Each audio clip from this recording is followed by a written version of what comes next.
Ok. Bien, bueno, saludos a todos.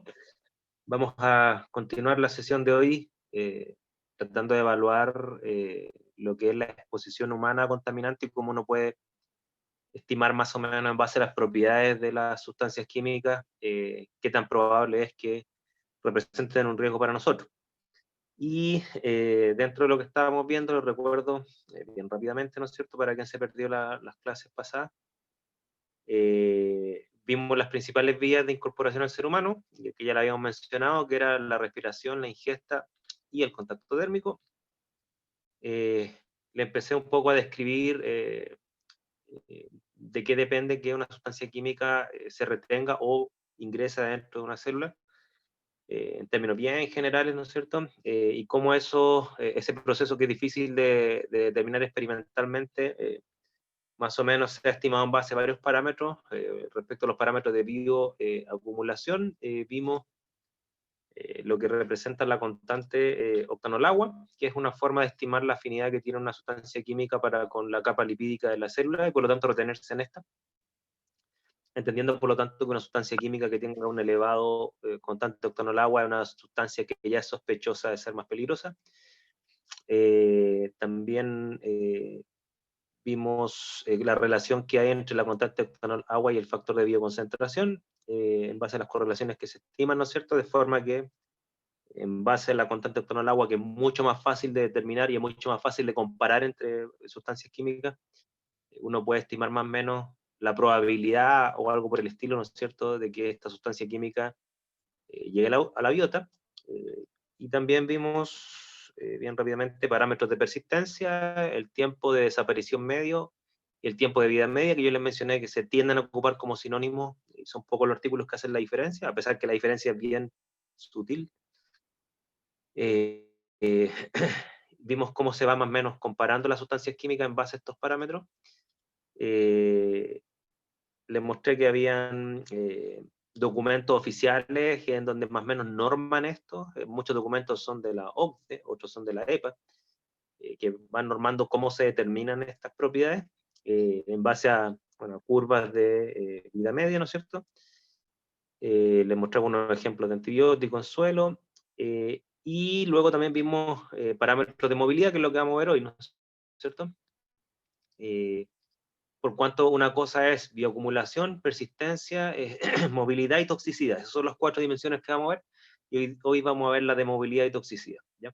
Hasta ahí hemos visto la sesión pasada, no sé si hay alguna duda, alguna consulta, algún comentario. Uno de los objetivos de aprendizaje que tiene esta parte es que ustedes sean capaces de leer de forma crítica, o sea, sean capaces de hacer una evaluación, ¿no es cierto?, de la peligrosidad de un contaminante arrojado al medio ambiente en base a información técnica de este tipo, que es información técnica de carácter internacional. Más o menos los químicos ambientales tienden a hablar en este idioma cuando presentan una sustancia química y su potencial peligro para los seres humanos. ¿Ya?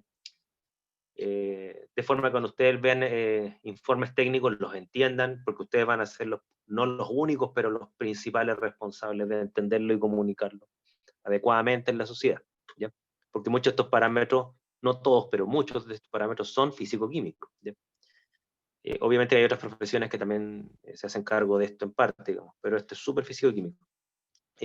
Dudas, consultas, comentarios, antes de continuar.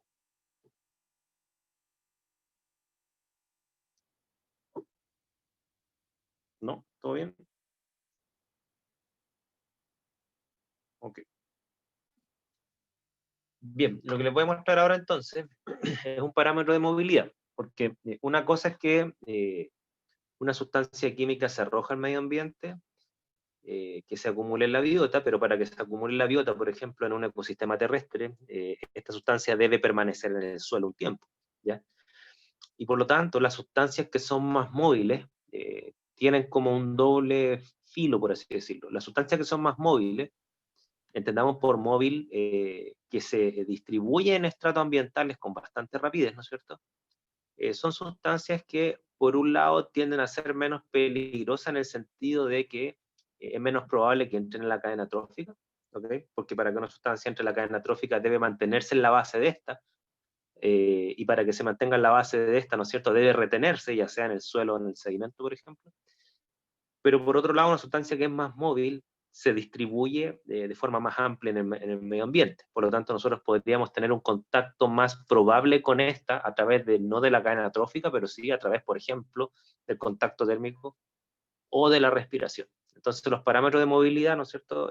No es que es mejor o peor que una sustancia sea móvil, va a depender del contexto. ¿Ya?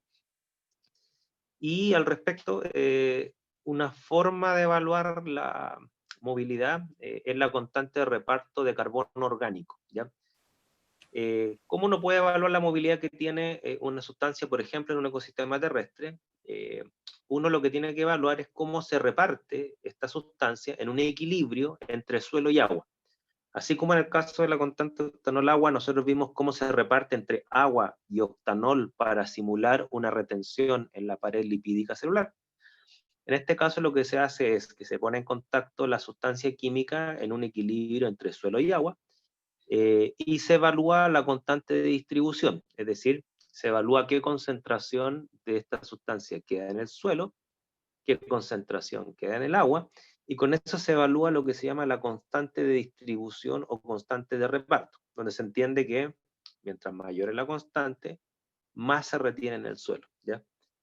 Pero esta constante no se refiere a la distribución entre suelo y agua, se refiere específicamente a la distribución entre la materia orgánica del suelo, por eso se llama OC, carbono orgánico, ¿no es cierto? Es la constante distribución entre el reparto que tiene una sustancia química, normalmente orgánica, entre la materia orgánica que está presente en el suelo y el agua. Por eso se llama acá OC, ¿no es cierto? Y dentro de la guía está una guía de la OSD, de la OCDE, ¿no es cierto? Que más o menos explica qué sería una constante de carbono orgánico para caracterizar un contaminante orgánico, por ejemplo, del tipo pesticida. Una constante de distribución carbono orgánico sería la constante de distribución entre el suelo y el agua, ¿no es cierto? Que se determina experimentalmente exactamente igual como la constante octanol-agua, salvo que en vez de tener octanol tenemos suelo, ¿no es cierto? ¿Y qué es lo que se hace? Esa constante de distribución se multiplica por 100 y se divide por el porcentaje de carbono orgánico que tiene ese suelo. Como nosotros vimos en el curso de química de suelo, de toda la matriz de un suelo, una fracción de esta es orgánica. ¿Ya? Por lo tanto, si nosotros sabemos el contenido de materia orgánica de un suelo, podemos determinar experimentalmente la constante de distribución, ¿ok? Esta se determina experimentalmente, y teniendo el porcentaje de materia orgánica o de carbono orgánico, ¿no es cierto? Nosotros podemos estimar indirectamente, de forma matemática, cuánto vale la constante de distribución de carbono orgánico de un contaminante. Normalmente esto se aplica a contaminantes orgánicos, ¿ya? Donde se entiende, repito, que mientras mayor es la constante KOC, quiere decir que esa sustancia es menos móvil. Es decir, si se arrojara a un ecosistema terrestre, tendería a quedar retenido en el suelo, particularmente en la materia orgánica del suelo. ¿Ya? Y eso lo volvería menos móvil, insisto. No sé si se entiende la lógica de esto, o si lo quieren que lo explique de alguna otra manera.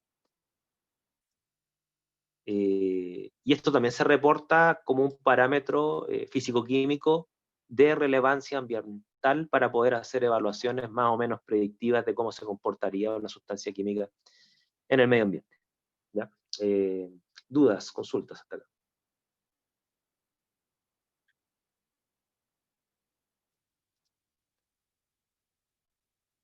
Por ejemplo, déjenme mostrarle una tabla.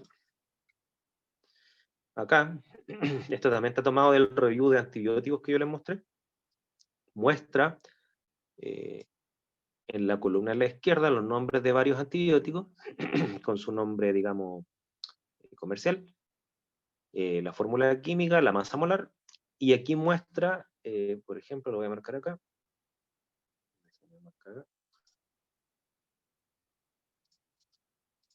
Acá.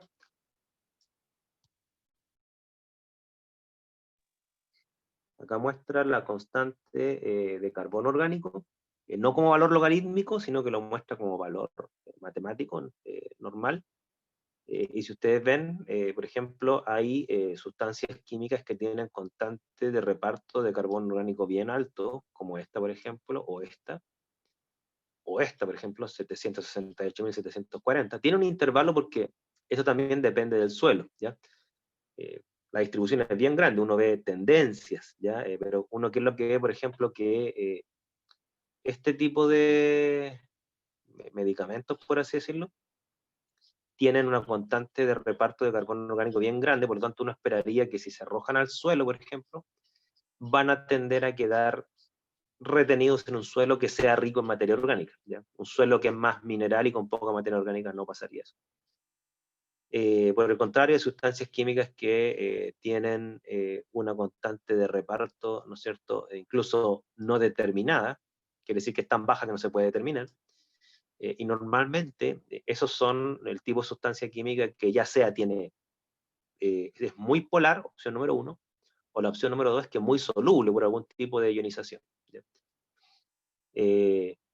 Entonces, cuando uno mira esta tabla, uno ya ahí puede tener sus conclusiones, ¿ya? Como este era un review de antibióticos en suelo, ¿no es cierto? Se entiende que desde un punto de vista del suelo, es malo que un antibiótico quede retenido en este, ¿ya? Porque va a quedar más tiempo ejerciendo su acción antibiótica, la cual es malo para la fertilidad del suelo, ¿ok? Pero eso, insisto, desde un punto de vista del suelo, ¿ok? Ahora, desde un punto de vista del ser humano, por ejemplo, si se queda retenido en el suelo y no ingresa a la cadena trófica, va a ser bueno para nosotros porque no nos comeríamos vegetales con antibióticos, ¿no es cierto? Por eso depende del punto de vista de qué es lo que uno quiere evaluar. Si uno quiere evaluar la exposición trófica, si uno quiere evaluar el efecto sobre el estrato, o si uno quiere evaluar una exposición no trófica. Esa ya es otra consideración, ¿ya? Por lo tanto, el objetivo de mostrarle a ustedes esta tabla es para mostrarles que esta es una información que es típica, que se entrega en las tablas que aportan información físico-química con importancia ambiental, ¿ya? Y es importante que ustedes la conozcan, ¿ya? De toda esta tabla, fíjense, yo me atrevería a decir que ustedes conocen todos estos parámetros. Constante octanol agua, que es la que vimos nosotros en la primera parte del curso, ¿no es cierto? Constante de distribución, que es parte de la constante de reparto en carbono orgánico. Por lo tanto, estos tres parámetros son los que hemos mencionado en estas últimas dos sesiones, ¿ya? La columna que está acá es la solubilidad en agua, ¿ya? Un parámetro también que es muy importante para evaluar movilidad, es decir, mientras más soluble es una sustancia en agua, quiere decir que es más móvil. ¿Qué quiere decir que es más móvil? Que si se arroja, por ejemplo, al suelo, que pasa a la hidrósfera va a ser mucho más rápido, ¿no es cierto? Y espontáneo, que si tuviera poca solubilidad en agua. Entonces, por ejemplo, una sustancia como esta, ¿no es cierto? Tiene una elevadísima solubilidad en agua, son 177.000 miligramos por litro, ¿no es cierto? O sea, estos serían 177 gramos por litro, quiere decir que su solubilidad es prácticamente completa, ya está llegando al nivel de la solubilidad de la sal alcalina, literalmente. Entonces, claro, una sustancia que tiene tanta solubilidad, si se arroja al suelo, es cosa que ocurre un fenómeno de lluvia y va a ir a parar rápidamente a la hidrósfera. O sea, sin hacer las mediciones en terreno, uno ya podría predecir eso, ¿okay? Entonces, tanto la constante de carbono orgánico como la solubilidad en agua, ¿no es cierto? Ambas son parámetros antagónicos que me van a decir a mí dónde va a ir a parar o qué tan móvil es esta sustancia en el ambiente, ¿ya? Esto se utiliza normalmente para suelos, es importante decirlo. Por ejemplo, aquí tienen ustedes la solubilidad en agua de distintos compuestos orgánicos, ¿no es cierto?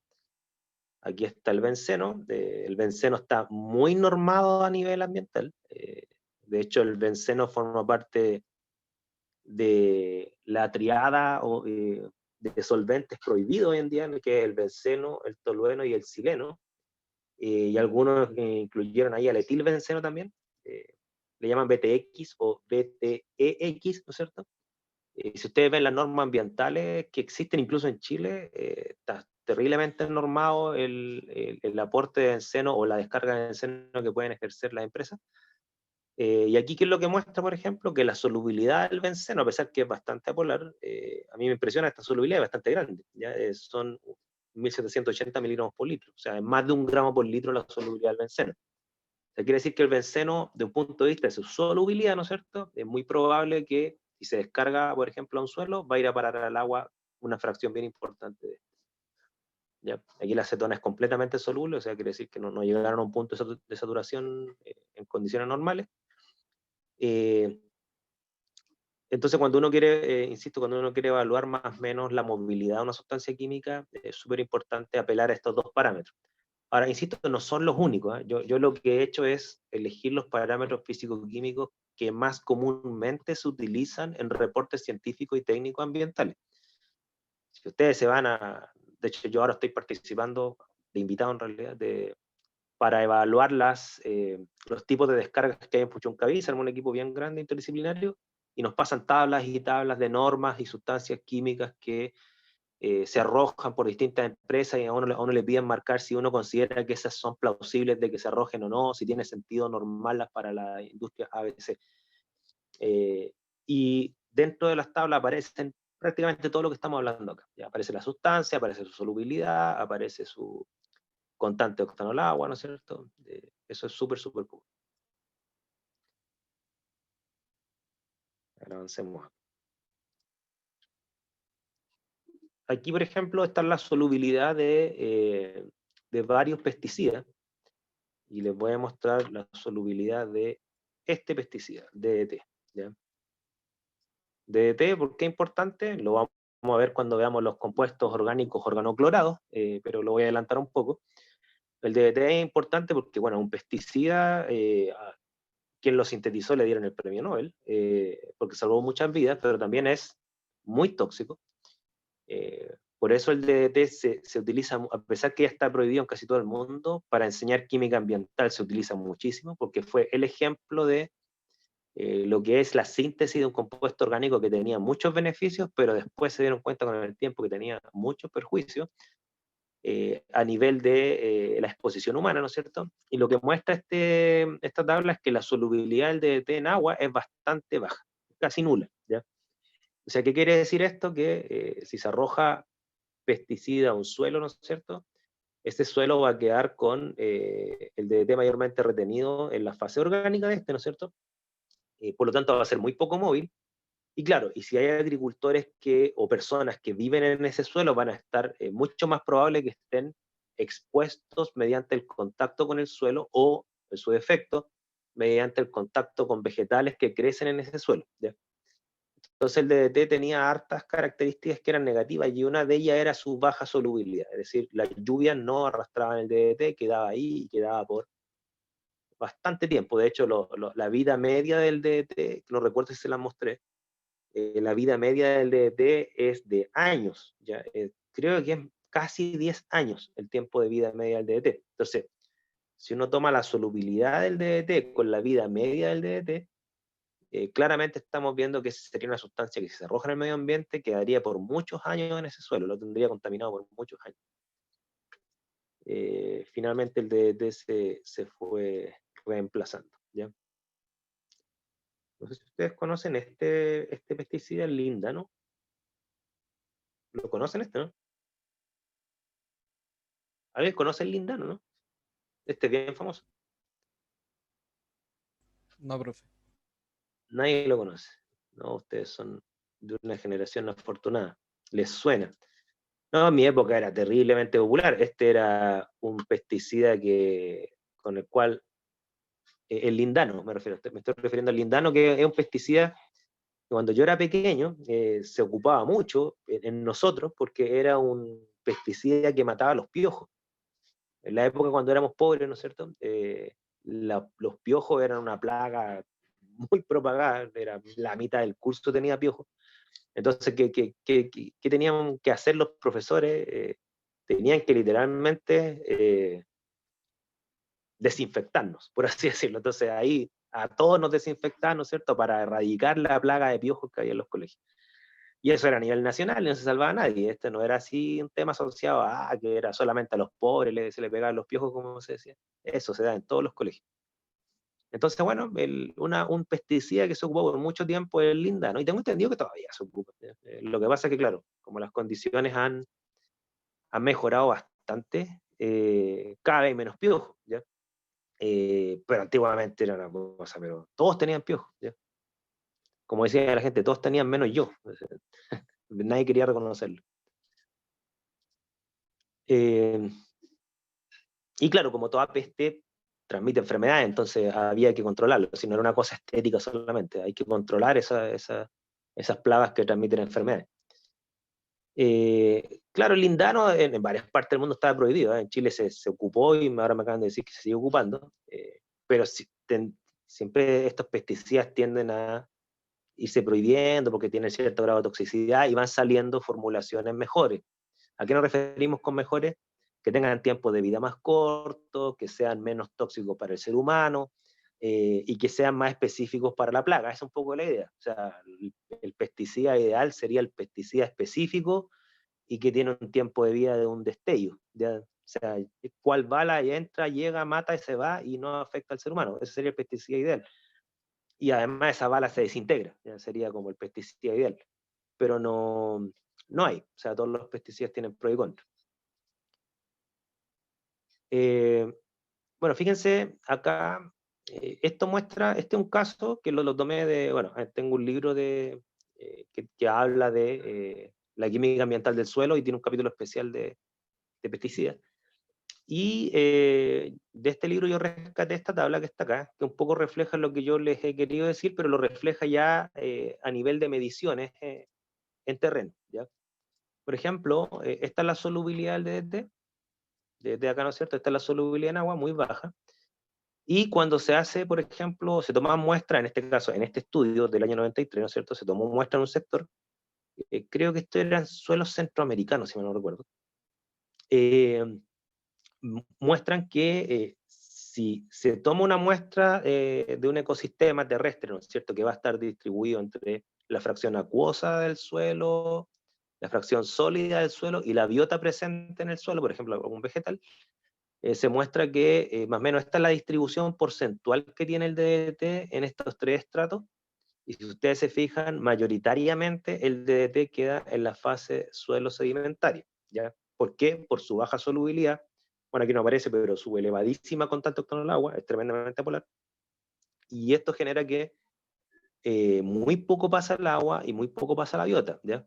Entonces uno dice, en punto de vista de la biota, que bien, porque esa biota no va a tener grandes cantidades de DDT, pero queda en el suelo, ¿ya?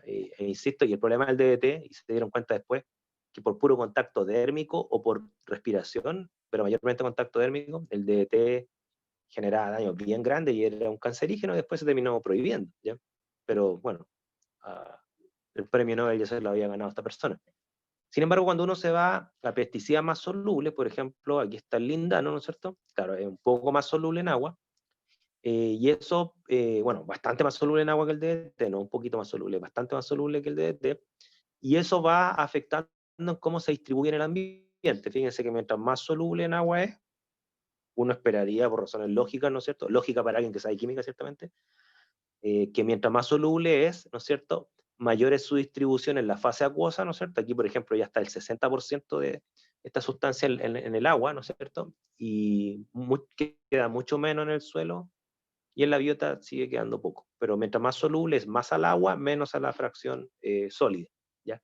Entonces, esta tabla un poco va a mostrarle a ustedes que lo que uno predice desde un punto de vista teórico en base a estos parámetros, en la naturaleza, al menos desde un punto de vista de la tendencia cualitativa, se da. Se da, ¿ya? Son pocos los casos donde dan cosas medias contradictorias. Hay algunos estudios que dicen, mira, esto da contradictorio a lo que uno esperaría, ¿ya? Pero son pocos los casos, ¿ya? En general, esta herramienta es bastante, pragmáticamente, bien útil, ¿ya? Aquí está el tiempo de vida media que yo le mencionaba, ¿ya?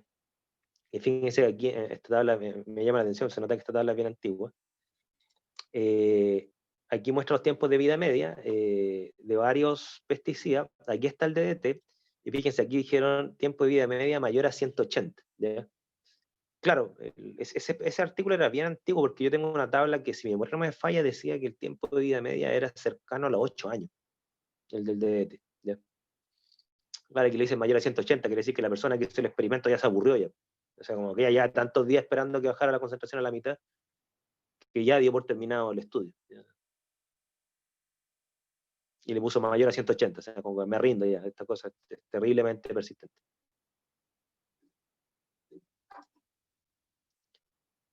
A ver, voy a avanzar un poco más. Creo que tengo otras tablas acá. Claro, en esta tabla más o menos muestra. Ah, no, espérense, no, la voy a mostrar esta tabla mejor, pero esta tabla es medio confusa, disculpa. A ver, lo que yo le estoy mostrando acá es la movilidad que tiene respecto de un punto de vista de la matriz sólida, en este caso el suelo. Pero otro parámetro de movilidad que se utiliza mucho es la presión de vapor. Ustedes saben que la sustancia, bueno, todas las sustancias tienen, en teoría, una presión de vapor. O sea, es la presión que ejerce sobre la superficie de una superficie líquida, ¿no es cierto? Y se entiende que una sustancia que tiene mayor presión de vapor va a tender a pasar una fracción mayor de esta a la fase gaseosa y por lo tanto ser arrastrado. Y esto no es ebullición, ¿ya? Esto es como el agua. El agua tiene una presión de vapor. Quiere decir que en condiciones normales, donde el agua está mayoritariamente líquida, igual hay cierta fracción de esta agua que pasa a la fase gaseosa por la presión de vapor que posee esta, ¿no es cierto? Y las sustancias que tienen mayor presión de vapor tienden a ser más móviles, pero ya a nivel no de agua, sino que a nivel de la atmósfera, ¿ya? Mientras mayor presión de vapor tienen, más se distribuyen ahora hacia la atmósfera y por lo tanto se movilizan en esta. Y claro, los seres humanos que rodean esto van a tender a estar más expuestos a esta sustancia a través de la respiración, ¿ya?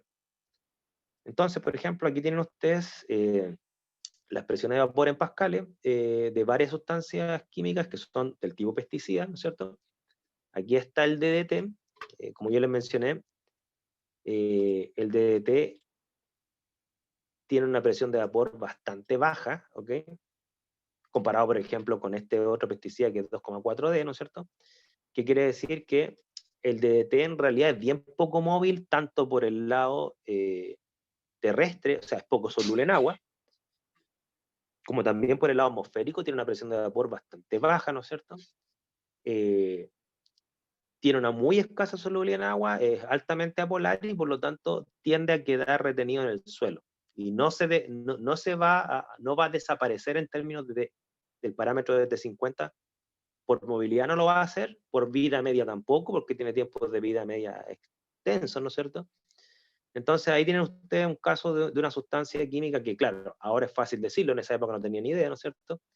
Que si hubiesen sabido estos parámetros antes, era bien fácil predecir que si un predio era, digamos, se le aplicaba DDT, de hecho el DDT se aplica en aviones, ese DDT se iba a acumular en el tiempo enormemente, porque no se degrada, no se solubiliza, no se volatiliza, se retiene enormemente en el suelo, entonces durante cada aplicación iba a ir incrementándose la concentración de esta sustancia en el suelo, ¿ya?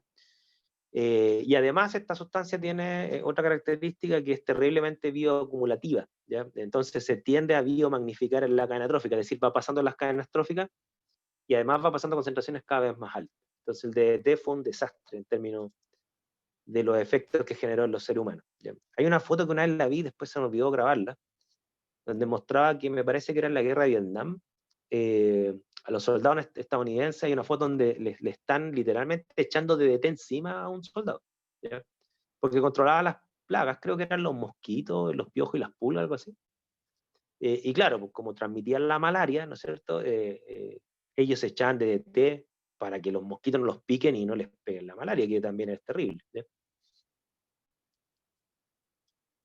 Entonces, claro, esta foto que me acuerdo es una foto obviamente muy antigua, cuando el soldado le estaban echando así como quien le está echando, no sé, pues, laca al pelo hacia alguien, le estaban echando DDT, así, con unas personas.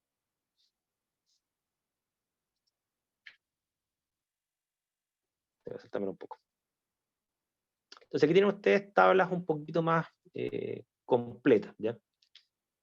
Aquí está la solubilidad en agua, ¿no es cierto? Aquí está la presión de vapor, y aquí está el tiempo de vida media, en este caso de una serie de contaminantes, ¿ya? Bueno, y esta H que está acá es una constante de la ley de Henry. Ustedes saben que hay una relación entre presión y solubilidad de un gas en agua, ¿ya? Hay gente en química ambiental que utiliza la constante de la ley de Henry también para evaluar movilidad. a pesar que esa constante tiene re poca utilidad para predecir cosas. Yo nunca lo he encontrado una utilidad real a las constantes de la ley de Henry para predecir asertivamente la movilidad de una sustancia orgánica. Yo por eso en este curso no lo tomo mucho en cuenta. ¿Ya? Pero hay gente que cree en esto de la constante de la ley de Henry como un parámetro físico-químico súper predictivo. Yo lo encuentro súper inútil para predecir el comportamiento de contaminante orgánico. ¿Ya? Bien, continuando esto, ¿no es cierto? Aquí tienen ustedes, por ejemplo, lo que es el glifosato. ¿Se acuerdan que yo les dije a ustedes que le iba a hablar del glifosato, ¿no es cierto? Bueno, aquí yo encontré una tabla de un paper bastante reciente que entrega no toda la información físico-química que hemos visto, pero gran parte de esta, asociado al glifosato. Entonces, a mí me interesa mostrar esta tabla para que ustedes vean que lo que les enseño es útil, ¿no es cierto? Y está más o menos actualizado, que no nos enseñe puras tonteras. Pero además, lo que nos muestra por el caso del glifosato, porque, bueno, ustedes saben, ¿no es cierto?, que el glifosato es un pesticida bastante atacado por los activistas ambientales, y yo creo que en parte tienen algo de razón, ¿no es cierto?, pero para que tengamos una evaluación objetiva de esto, ahí están los parámetros conocidos. Ya, fíjense, vamos analizando uno a uno los parámetros conocidos que yo creo que ustedes están en posición de conocerlos todos, ¿ya? Además de lo obvio, ¿no es cierto?, que bueno, la fórmula empírica y estas cosas que son como de química general, que todos la debemos saber, ¿no es cierto? La masa molar, etcétera. Aquí está la solubilidad en agua, fíjense. Solubilidad en agua a 25 grados Celsius. Recuerden que la coma para la nomenclatura anglosajona es separador de miles, no es un separador decimal. Entonces ustedes están viendo 10.000 a 15.000 miligramos por litro, ¿ya? Entonces la solubilidad en agua del glifosato es bastante grande, ya estamos hablando de gramos por litro, ¿ya? Por un lado. Tenemos por otro lado una constante octanol agua, esto es, aquí, bueno, aquí lo que les falta poner acá, ¿no es cierto?, es que esta no es la constante octanol agua, esta es el logaritmo de la constante octanol agua. ¿Por qué sé que es logaritmo? Porque aquí me dan valores negativos, ¿ya? Una constante no logarítmica, la constante original, ¿no es cierto?, no puede ser negativa, ¿ya? Porque acuérdense que es la relación de concentraciones libre al equilibrio, eso no puede ser negativo. ¿Ya? Lo que puede ser negativo es el logaritmo de esa constante. Entonces aquí están los valores logarítmicos. Quiere decir que esto va desde 10 a la menos 4,6 a 10 a la menos 1,6, dependiendo de los experimentos que se han hecho. Tiene una variación bien grande porque depende de los experimentos que se hacen, al pH que se hace, etc. Pero lo que muestra todo esto es que es bastante baja, ¿ya? O sea, ¿qué quiere decir? Que el glifosato, mirado desde un punto de vista de este parámetro físico-químico, tiene una afinidad por los lípidos bien baja, ¿ya? Entonces es súper soluble, por lo tanto es móvil de un punto de vista de la transferencia suelo-agua, ¿no es cierto? Una lluvia arrastraría gran parte de este glifosato. Es poco afín a los lípidos, por lo tanto la retención sobre la biota tiende a ser baja. Tiene una presión de vapor bien baja, por lo tanto esto implicaría que tampoco se distribuye mucho a través de la atmósfera. La probabilidad de respirarlo en base a estos parámetros es baja, no digo que es nula, digo que es baja. Obviamente que también depende de la cantidad que se agrega a un predio, ¿cierto? Si una sustancia tiene una presión Profe, de vapor baja. Sí, sí, perdón. pero eso de la presión de vapor tenía relación con la solubilidad, ¿o no? Bueno, la presión de vapor tiene que ver con el equilibrio que hay entre la sustancia, ya sea en estado líquido puro o en estado líquido disuelto en agua, y la atmósfera. ¿Ya? Esto es como que te dijera yo que la presión de vapor del etanol es alta. Claro, es alta, así que quiere decir que a 25 grados Celsius el etanol no ebulle, pero tiene una presión de vapor tan alta que igual pasa gran parte de este a la fase gaseosa atmosférica. ¿Ya? Esto pasa cuando las sustancias tienen presión de vapor alta, y eso implica que, por ejemplo, si yo agrego en un predio, al suelo, una sustancia orgánica que tiene una presión de vapor alta, quiere decir que las personas que caminan sobre ese suelo estarían respirando esa sustancia, porque muchas moléculas de esa sustancia pasarían a la fase gaseosa no por ebullición, por presión de vapor. No sé si me explico. ¿Ya? Entonces, esto es la relación líquido-gas, ¿no es cierto? y por lo tanto es un parámetro de que mientras mayor es la presión de vapor, más probable es que tú tengas contacto con esta sustancia a través de la respiración. Esa es un poco la idea.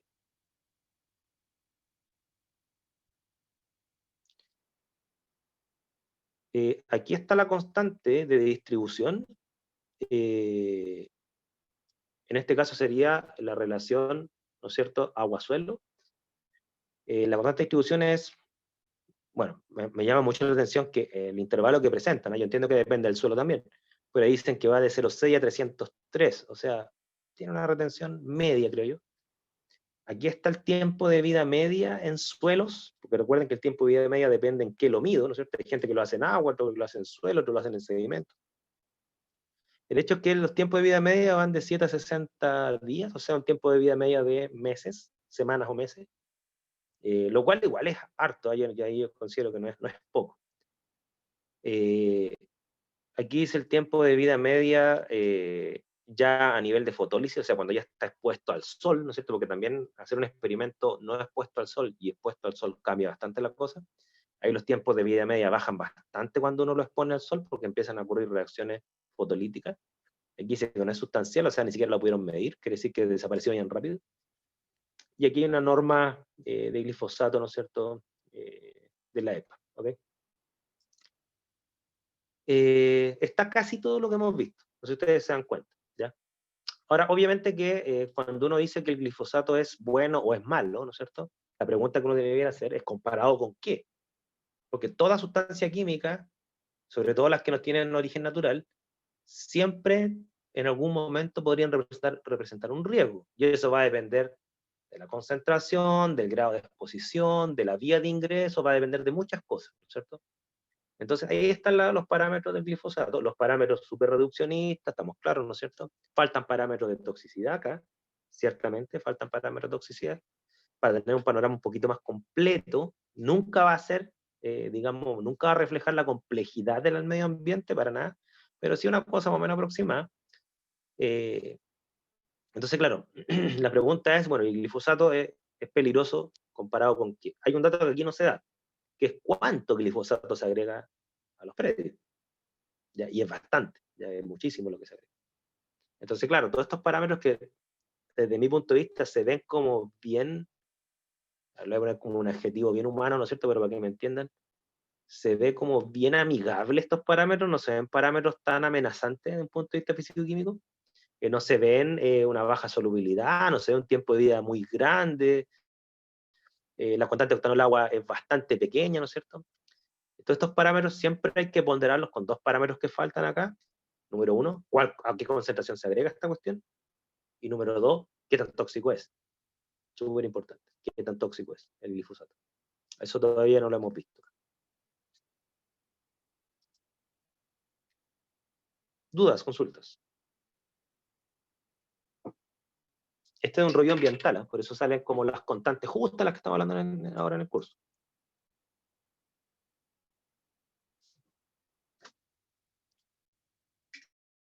¿Dudas, consultas, comentarios?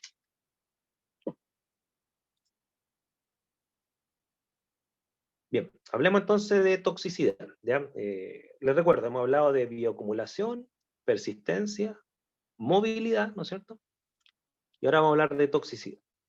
Pero toxicidad, le voy a poner un prefijo, ¿no es cierto? Vamos a hablar de ecotoxicidad. Como yo les mencioné en la clase pasada, la toxicidad eh, entendía un punto de vista de la toxicología, es muchísimo más compleja lo que yo les voy a decir, ¿ya? Yo algo he tenido de contacto con gente que trabaja en toxicología porque por presiones de mis propios estudiantes he terminado metido en temas que tienen que ver con toxicología, a pesar que no es mi campo para nada, he aprendido un montón, ¿no es cierto? Y yo, la cantidad de test toxicológicos que hacen es enorme, ¿ya? Es enorme, y yo todos los días aprendo algo nuevo. Lo que yo me sé más o menos bien son los parámetros de toxicidad que se utilizan en química ambiental, que son bastante burdos. Ya vimos uno, que es la dosis letal media, ¿no es cierto? Le voy a volver a recordar, ¿no es cierto? De la dosis letal media, insisto, es la concentración. Recalco la palabra concentración porque algunos de ustedes cometieron errores en esta evaluación parcial, la 2, si ahora no me falla. La dosis letal media, desde un punto de vista de la ecotoxicología, es una concentración a la cual se muere la mitad de una población experimental, ¿ya? En esta tabla yo estoy mostrando la dosis letal media, por decirlo en inglés, ¿no es cierto?, de una serie de sustancias de arsénico, son especies de arsénico, y todas estas comparadas con la aspirina, ¿ya? Aspirina, siempre se pone la aspirina porque toda la gente toma aspirina, ¿no es cierto? Entonces, ahí uno tiene como un patrón de comparación bien interesante. Sería una especie, entre comillas, de control negativo, no porque la aspirina no tenga toxicidad, sino que la toxicidad de la aspirina es tan baja que uno podría considerarla como casi no, casi, obviamente, si ustedes se comen un kilo de aspirina les va a pasar algo, ya, pero 2 pastillas no les va a pasar nada. Entonces, ¿qué es lo que muestra acá? La dosis letal media de la aspirina, 200 miligramos por kilo. Esa sería la dosis letal media a la cual murió la mitad de la población de ratas en este estudio que tiene esta referencia, la 11. Lo extraje de un capítulo de un libro que estoy escribiendo yo. Y aquí arriba aparecen las dosis letales medias de otras especies de arsénico. Por ejemplo, cuando uno compara las especies inorgánicas, que son las que están acá arriba, estamos viendo claramente que las especies inorgánicas de arsénico son muchísimo más tóxicas que la aspirina, ¿ya? Por ejemplo, aquí hay una sustancia de arsénico que es la arsenobetaína, que es esta, que entre paréntesis la arsenobetaína es como, algo así como el 80% del arsénico que está presente en los moluscos, es arsenobetaína, y la arsenobetaína tiene una dosis letal media incluso mayor, es decir, es menos tóxico, que la aspirina, ¿ya? Por eso muchas veces cuando sale la noticia se encontraron altos niveles de arsénico en moluscos, eso hay que mirarlo con harto escepticismo, porque lo más probable es que casi todo ese arsénico sea arsenobetaína, y en realidad la arsenobetaína, al menos hasta donde sabemos, es re poco tóxica, ¿ya? Cuando yo les dije a ustedes que hoy en día los estudios en humanos están prohibidos por casi todos los comités de ética, y les dije recientemente, es porque cuando yo era estudiante de doctorado el año 2002, si me lo recuerdo, o el 2003, creo que fue el 2003, pues fue un año que yo estaba en Francia, estaba haciendo una estadía doctoral. Me acuerdo que yo fui a un congreso donde uno de los estudios consistía en que un estudiante de doctorado comía arsenobetaína, ¿ya? Comía arsenobetaína y después monitoreaba las transformaciones en su orina. Entonces él mostraba, le decía, mira, yo todos los días no sé, pues como, no sé, algo así como 1 gramo o medio gramo de arsenobetaína, algo así. Y voy viendo más o menos a través de mi orina en qué especie se va transformando, no sé. Bueno, y todos se reían, ¿ya? Todos se reían. Yo también me reía, lo tengo que reconocer, ¿ya? Lo encontramos como interesante. Bueno, ahora, desde un punto de vista ético, las cosas han cambiado bastante. Ahora no lo encuentro un horror, ¿ya? Hacer estudios en seres humanos así de ese tipo, ¿ya? Pero bueno, me imagino que esa persona sigue viviendo.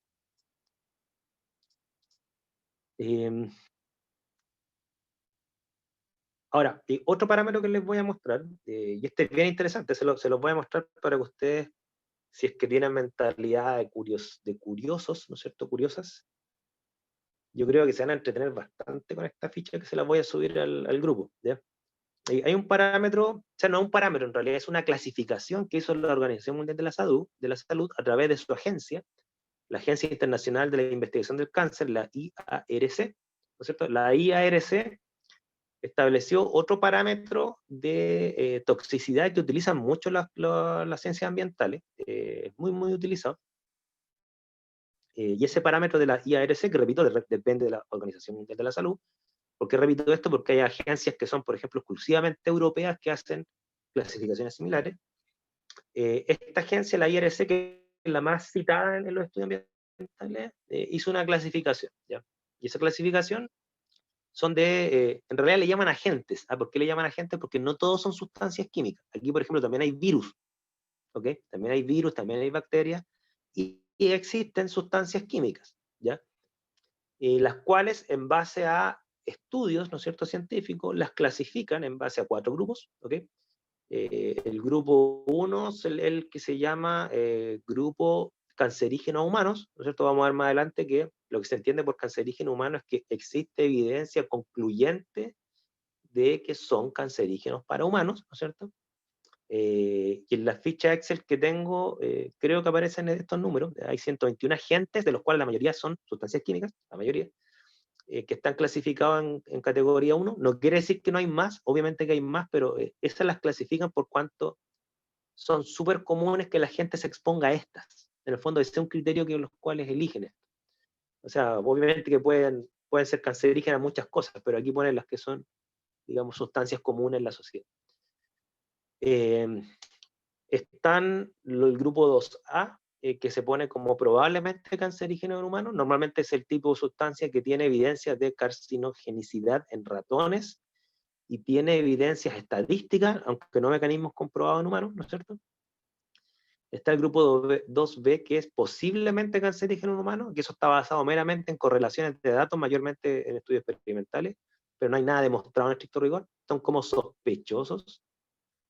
Y el grupo 3, que dice que no es clasificable como cancerígeno en humanos, a pesar que la descripción del grupo 3 dice que no es clasificable, pero existe como algo así como una especie de evidencia circunstancial que podría, digamos, hacernos sospechar de algo, pero no hay una evidencia rigurosa. En el grupo 2B por lo menos hay evidencia estadísticamente rigurosa. En el grupo 3 no hay nada, hay como datos sueltos. Y hay un grupo 4, que aquí no aparece, que es el grupo donde dice probadamente no cancerígeno. Ese sería el grupo 4. ¿Ya? Miren, de esta ficha Excel yo tomé, voy a saltarme esto un poquito, tomé algunos casos. ¿Ya? Esta tabla la hice yo en base a la ficha Excel que la tengo completa. ¿Ya? Y mira, entonces aquí está aquí tomé algunas sustancias, hay muchas más en categoría 1, yo tomé algunas de categoría 1 porque me llamó la atención, me llamó la atención porque a muchas de ellas estamos bastante expuestos. Y aquí está la que siempre les marco, porque a mí me gusta molestar a mis estudiantes respecto a sus malos hábitos. Las bebidas alcohólicas, ¿ya? Las bebidas alcohólicas, vino incluido, ¿ok? Están clasificadas de acuerdo a la IRC como categoría 1. ¿Ya? Ahora, eso de que diga bebidas alcohólicas, vino incluido, la palabra vino incluido ha generado harta polémica. De hecho, la otra vez yo encontré un review que decía que en base a la evidencia que hay, es injusta esa clasificación del vino, no de la otra bebida alcohólica, pero del vino en esa categoría. Yo leí el review, era bien interesante. Lo que sí, le advierto, en base a la pregunta que me hicieron ayer algunos de ustedes, después vi quién hizo ese review. Y ese review tenía conflicto de interés porque fue financiado por una agencia internacional de viñeteros. ¿Ya? Entonces, bueno, era un review que concluía lo contrario, pero también tenía conflicto de interés. No he encontrado un review sin conflicto de interés que concluya lo contrario. ¿Ya? Eso todavía no lo he encontrado. Si usted encuentra uno, me lo manda. Entonces el vino lo podemos dejar ya como es controversial. ¿Ya? Ahora, lo que sí yo he encontrado de reviews del vino es que dicen que a pesar que es cancerígeno, y algunos reviews no lo niegan, dicen que en dosis bajas, igual, por el lado de los polifenoles y todo esto antioxidante que tiene, y que regula, creo, la presión sanguínea, creo que eso también está más o menos demostrado, que igual lo recomiendan a dosis bajas, ya porque a dosis bajas, como que la carcinogenicidad se controlaría por el lado de la dosis, o sea, como poco, no niegan la carcinogenicidad, ¿no es cierto? Y aprovechan la parte buena, ¿no es cierto? Sea como sea, las bebidas alcohólicas están en categoría 1. El cáncer al esófago, cáncer al estómago, son los principales cánceres que gatillan. Lo otro que está aquí, fíjense, carbón y emisiones hogareñas dentro del hogar, ¿no es cierto? Desde la combustión de hogar. O sea, todo este carboncillo o las emanaciones que hay producto de la combustión intradomiciliaria, esas emanaciones, cuando se refieren a combustión, se refieren a la combustión de biomasa, llámese madera, parafina, cosas por el estilo, también está en categoría 1, ya también es demostradamente cancerígeno. La polución ambiental externa, ¿no es cierto? Sobre todo lo que tiene que ver con material particulado, también está en categoría 1. La radiación solar, bueno, eso me imagino que ustedes ya lo saben, ¿no es cierto? Exponerse al sol por mucho tiempo, dicen que hay cierta hora donde es bueno hasta para la síntesis de vitaminas, pero exponerse al sol por mucho tiempo también es probado cancerígeno. Bueno, fumar, qué decir. Insisto con el tema del cigarro, ustedes son la generación más adicta al cigarro de la historia de este país, han batido todos los récords estadísticos, estamos número 1 en Sudamérica y las mujeres están número 1 en el mundo en tabaquismo, lamentablemente. El polvo de la quema de madera, ¿no es cierto? También el etanol presente en alguna bebida alcohólica, en la más ordinaria obviamente, ¿no es cierto? esos tragos baratos que tienden a tomar los estudiantes universitarios por falta de recursos. Eso más cancerígeno aún. Bueno, los compuestos arsénicos y de cadmio, que obviamente uno lo esperaría, ¿no es cierto? También están en categoría 1. Y aquí les puse esto solamente como ejemplo, porque no es una sustancia química en estricto rigor. Es el virus del papiloma humano, ¿no es cierto?, que también está en categoría 1, de hecho es la segunda causa de cáncer en mujeres. ¿Ya? Después del cáncer mamario viene el cáncer por cervicuterino generado por el papiloma humano, que afortunadamente hoy en día tiene una vacuna preventiva para niñas pequeñas. ¿Ya? Así que si ustedes el día de mañana tienen una hija chica, si es que no la tienen ya, ¿no es cierto?, por favor vacúnenla con la vacuna del VPH. ¿Ya? Yo lo hice con mi hija. Ahora, hay otras sustancias que están en categoría 2A, ¿no es cierto? Que ahí eh, existe evidencia concluyente de carcinogenicidad en animales y se sospecha en humanos, ¿no es cierto? Ahí está el glifosato, fíjense. El glifosato está en la categoría 2A, o sea, no es una sustancia inocua. ¿Ya? Y ahí yo por eso les digo que en parte le encuentro la razón a la grupo ambientalista, ¿no es cierto?, de poner las alarmas sobre el glifosato. O sea, la IARC, vamos a ver más adelante que no las agencias europeas, las agencias europeas habían concluido que era poco probable que fuese cancerígeno. La IARC concluye que es altamente probable que sea cancerígeno en humano, ya está demostrado en animal. ¿Ya? El glifosato está en categoría 2A. ¿Okay?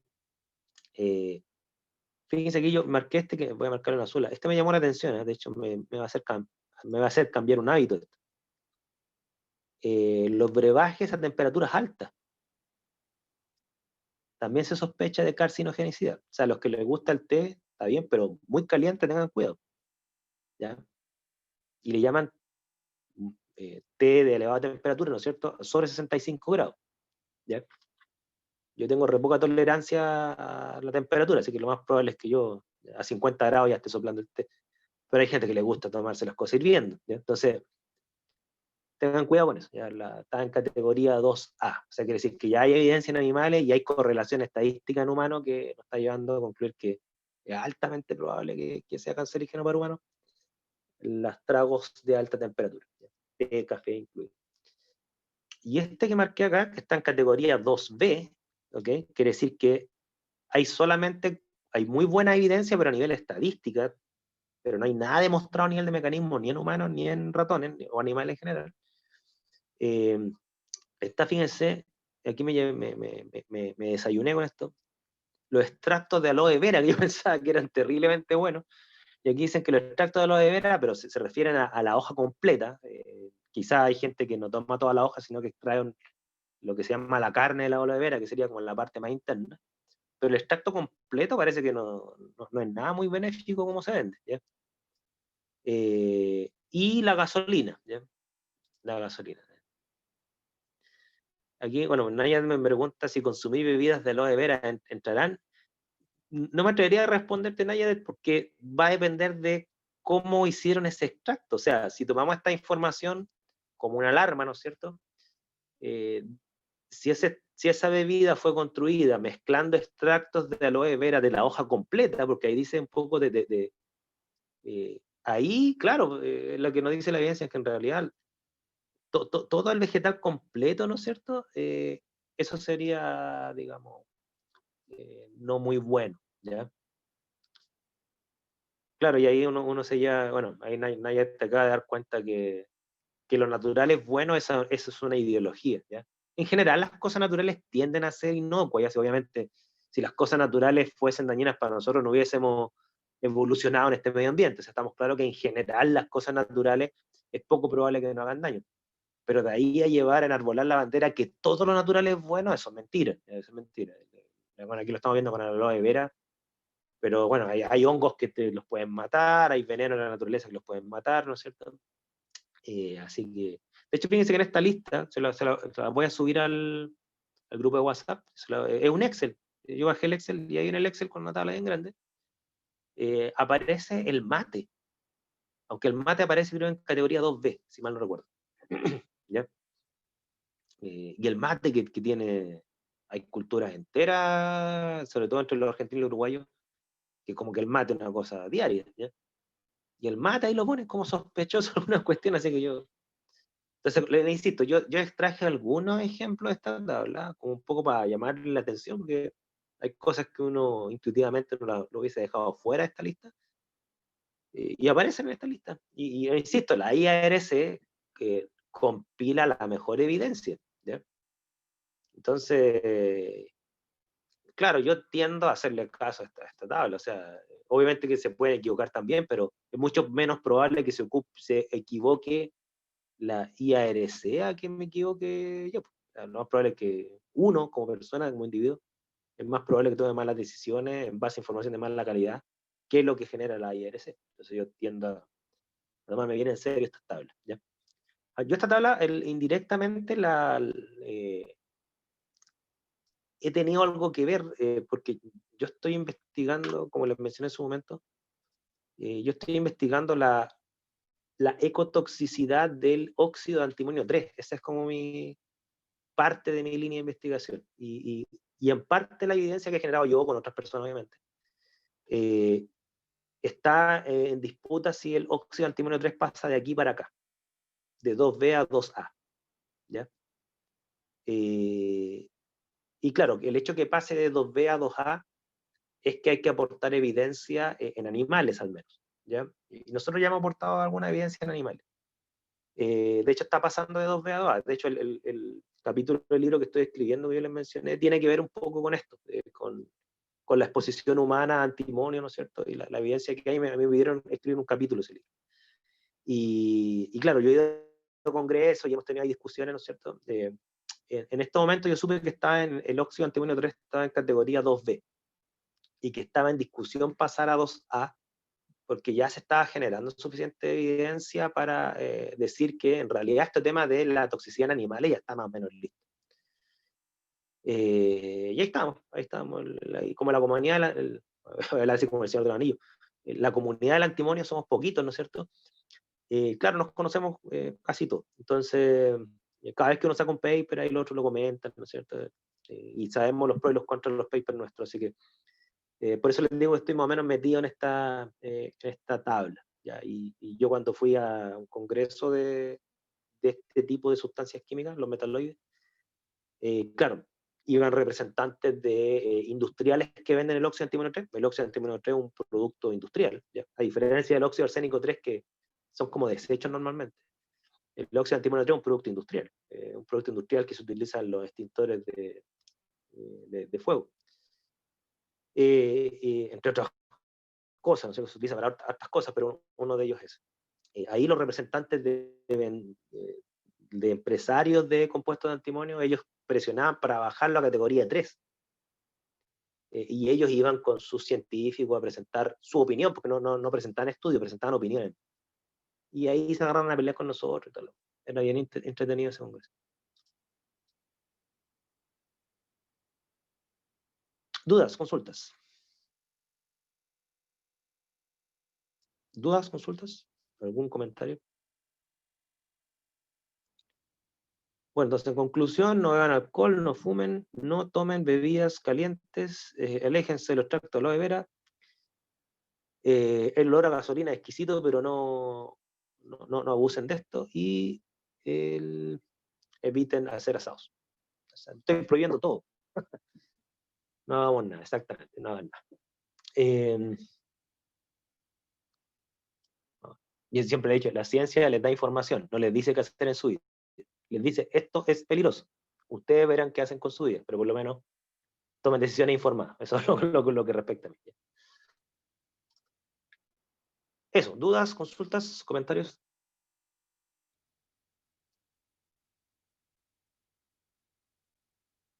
Bien, les voy a mostrar la hoja de Excel. Denme un segundo.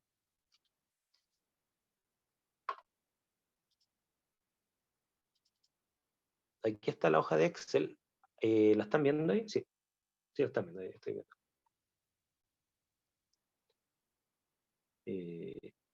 Esta hoja Excel, bueno, yo siempre una vez al año, más o menos una vez cada año, voy bajando las nuevas versiones porque esta tabla se va actualizando, ¿ya? Aquí está la clasificación en la columna C. Clasificación. Yo la ordené por clasificación, uno la puede ordenar como uno quiera, digo. Y aquí están las sustancias, ¿ya?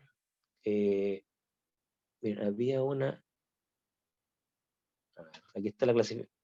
Categoría 1, a ver. Y a ver, déjeme ver si encuentro cloruro de vinilo, compuestos de cadmio, bueno, plutonio no lo entiende, benceno, ¿no es cierto? Benceno, como ya le mencioné, benceno es un solvente que ya está prohibido en casi todas partes del mundo y se monitorean muchas descargas ambientales. Aquí está, como ya le mencioné, etanol en bebidas alcohólicas, la fenacetina, que creo que era un medicamento bien popular, creo. Aquí está el lindano, ¿ya? Como yo les dije, el lindano ya lo prohibieron. Yo no sé cómo no me dio cáncer, pero yo, bueno, lindano recuerdo que me echan una vez al año. Esta, yo no sé si aquí el inglés me juega una mala pasada, ¿no es cierto? Pero no sé si alguien sabe más inglés, ¿no es cierto? Yo sé más o menos, ¿no? Esto es mostaza, ¿no es cierto? ¿No? No sé, hay alguien que me diga que es mustard. Creo que es mostaza. Mostaza, ¿sí? Ahora, el azufre de la mostaza, no sé qué se referían con esto. Bueno, o mostaza sulfurada, ¿existirá algo? No tengo idea. ¿Ya? El benzopireno, fíjense. Ah, mira, esto me estoy desayunando. El benzoapireno, lo vamos a ver, vamos a tener, el benzopireno es un contaminante orgánico que forma parte de la familia de lo que se llaman los hidrocarburos aromáticos policíclicos, que son compuestos orgánicos que se eliminan por combustión incompleta de madera y de gasolina. Ah, el gas mostaza, mira, ahora entiendo. Para hacer un arma biológica, es un arma química, perdón, de guerra.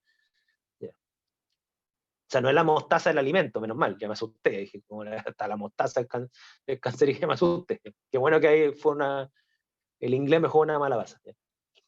El benzopireno, fíjense, hasta el año pasado yo lo tenía clasificado como 2A. Y ahora me acabo de enterar, frente a ustedes, que es 1. Los pasaron a categoría 1. De todos los pH, de todos los hidrocarburos aromáticos policíclicos que genera la combustión incompleta de materia orgánica, llámese carbón, petróleo, cigarro, insisto con el cigarro, arrojan esta familia de compuestos. El benzopireno yo sabía que era más tóxico de ellos, y ahora pasó a categoría 1. Listo. A ver, ¿qué otra cosa vamos a ver acá? Bueno, son compuestos orgánicos que ni los conozco. Fósforo 32, el isótopo. Bifenilo policlorado, estos son también contaminantes orgánicos que los vamos a ver en este curso. Se ocuparon por mucho tiempo dentro de los transformadores eléctricos. Casi todos los transformadores eléctricos grandes tenían PCBs, bifenilos policlorados. Tiene una función, creo que de aislante, algo por el estilo, no recuerdo muy bien. Los asbestos, que afortunadamente son una especie de minerales que se utilizan en construcción, que eran terriblemente tóxicos. La gente que trabajaba en asbesto, la mayoría moría antes de los 55 años. Esto sí fue prohibido en casi todo el mundo, en Chile también.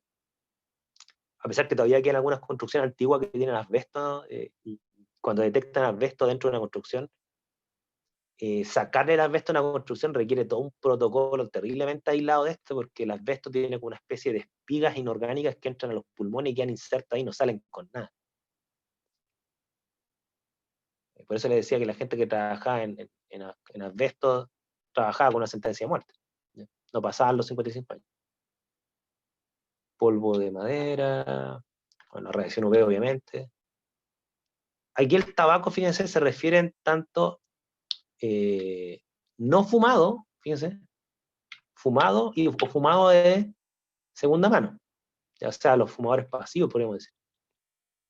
Hollín, radiación solar, el pescado salteado o tipo chino, no sé qué significa eso. ¿Será ese que uno pide en las comidas chinas? No tengo idea.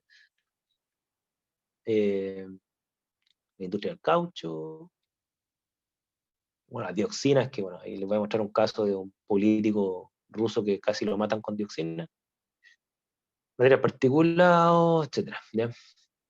La La carne producción de... procesada igual salía ahí, profe. ¿Perdón? ¿Él? La carne procesada, pero no sé a qué se Ah, refiere con me la salté. procesada. Sí, sí, lo que pasa es que, mira, a ver, creo saber a lo que se refiere, mira, creo, igual averiguarlo bien. Lo que pasa es que cuando procesan carne, por ejemplo, para hacer una salchicha, por ejemplo, le agregan muchos preservantes, pues, y uno de esos preservantes es el nitrito, el NO2-, le agregan nitrito de sodio, que es un reductor en estricto rigor. Evita que se oxide la carne y así quede bien roja, y no quede café, y es porque es el color feo, a la gente no le gusta. La gente quiere comprar carne roja, como que la asocia que la carne está fresca. Y claro, el nitrito es tóxico, es cancerígeno. Yo creo que por ahí pasa eso.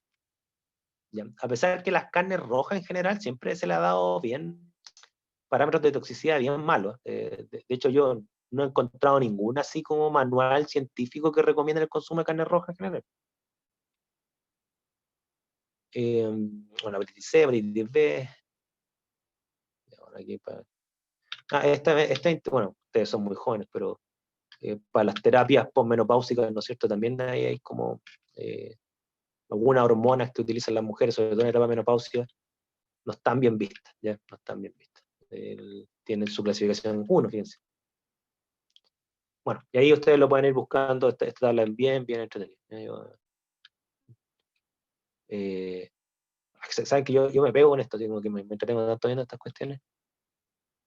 Ahí ustedes lo van viendo, Sí. ¿ya? Ahí, Con ¿por qué detalle, ¿sí? separaban? Decía etanol en bebidas alcohólicas y después decía otra categoría bebidas alcohólicas. Sí, lo que pasa es que, mira, lo que yo entiendo es que en general las bebidas alcohólicas, todas ellas, se incluye ahí la cerveza, cualquier bebida con un grado alcohólico, se le ha demostrado su rol cancerígeno cuando uno la bebe. Lo que pasa es que el etanol es particularmente cancerígeno y no todas las bebidas alcohólicas tienen etanol. Se entiende que las bebidas alcohólicas de calidad, o sea, los destilados buenos, tienen re poco etanol, normalmente tienen alcoholes de cadena más larga, ¿ya? Entonces, claro, yo creo que por eso destacan el etanol en el sentido de que si además tiene etanol es peor. ¿Ya? De hecho, yo tengo un profe una vez me dijo, yo no bebo alcohol, yo soy abstemio, pero un profe una vez me dijo que la razón de la resaca, yo jamás me había tenido resaca, la razón de la resaca dicen que el etanol, dicen que normalmente una bebida con poco etanol no genera ese dolor de cabeza que dicen sentir la gente que pasa de periodo de emborrachamiento, ¿ya? Que dicen que es terrible, no tengo idea, ¿ya? Entonces el etanol pasa por ahí, ¿ya? Yo creo que por eso lo destacan. Ahora, yo el etanol, miren, les cuento una anécdota, yo hice una de mis prácticas como químico industrial, yo la hice haciendo extracto etanólico, ya de hierbas. ¿Ya? Yo hacía extracto etanólico de hierbas, lo hice en una empresa que es homeopática, ya es Laboratorios No. Y claro, el etanol es terriblemente tóxico, tiene una presión de vapor enorme, y yo recuerdo que la persona que estaba a mi lado, que era un caballero que ya llevaba décadas ahí trabajando, me dijeron que él casi empezó a trabajar casi cuando la empresa se creó. Ese caballero estaba casi ciego, ¿ya? Él tenía un campo visual solamente un punto hacia adelante. De hecho, había que acompañarlo a atravesar la calle, porque no era ciego completamente, pero no podía ver si los autos pasaban, digamos. Entonces había que acompañarlo. O sea, el etanol es terriblemente tóxico, eso es lo que quería decirle, ¿ya? Es terriblemente tóxico. Ahí, claro, yo ahí me acuerdo que bombeaba etanol como unos pistones, todo bien cerrado, yo sabía más o menos que era tóxico, pero yo terminaba mi jornada y en realidad terminaba medio mareado, ¿para qué le voy a meter? Estaba todo el día respirando etanol. Ahora no era todos los días, pero era los días que me tocaba, era terrible. Eh, bueno, ahí ustedes aquí hay varios pesticidas, hay varios compuestos orgánicos que vamos a ir viendo. Aquí está el DDT, fíjense, DDT, le repito, DDT que se prohibió, también está en categoría 2A. Ahora, casi todos los pesticidas están en esta lista, ya porque los pesticidas para que actúen deben ser tóxicos, no sé si me explico, ¿ya? O sea, no puede ser inocuo. El asunto es que tiene que ser tóxico, ojalá para con la plaga. Entonces, claro, es re difícil encontrar un pesticida que sea inocuo para el ser humano, o sea, que esté en clase 4, ¿no es cierto? Y que actúe sobre la plaga en sí, ¿no es cierto? Salvo que encuentren target y tenga una estructura molecular muy concreta. Yo he encontrado re pocos casos. Ya, por ejemplo, a mí una vez yo vi un herbicida que supuestamente ataca a una enzima de los vegetales, que intoxicó a un perro. Una vez salió en estos eh, programas de veterinarios, que salió un veterinario hablando, y hay un perro intoxicado con un herbicida, ¿no? Ustedes se hagan una idea que Y el perro estaba así con convulsiones y todo el cuento. Entonces, claro, no, cuando les digo que los pesticidas están ahí, no quiero que se lleven la impresión de que cómo esta gente deliberadamente lanza a los predios cosas tóxicas. Es que los pesticidas son tóxicos, ¿sí? Esa es la gracia. Matan. ¿Ya? Eso, ya, lo vamos a bajar hasta aquí. Entonces lo voy a subir a este Excel ahí para que ustedes busquen sustancias químicas entretenidas. ¿Ya? Ahí para que ustedes lo vean. Estamos. ¿Dudas, consultas?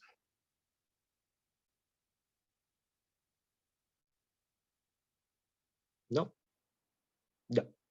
Quedamos hasta acá entonces y nos vemos la próxima semana. Ah, no, la próxima semana hay clase, ¿no? Sí, la subsiguiente no. Nos vemos la próxima semana.